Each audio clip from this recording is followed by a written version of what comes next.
billaay mbooloo mi ma gis candidat bu ci amul tahaaratul xalbi da nga wax musiba mbaa nga wax luñ lay xeebe moo tax kuy candidat ku ne maa ngi lay woo ci fair play tahaaratul xalbi xam nga boo gisee patriote yi daan leen wootal naan leen nañ dem campagne dañoo xam ne bu ñu demee campagne ku ne danga bàyyili sa baay te fi mu ne nag patriote yi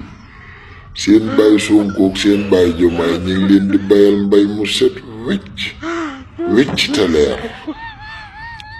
laa ilaha illallah laf cat waaye yàlla laf cat waay yàlla laf cat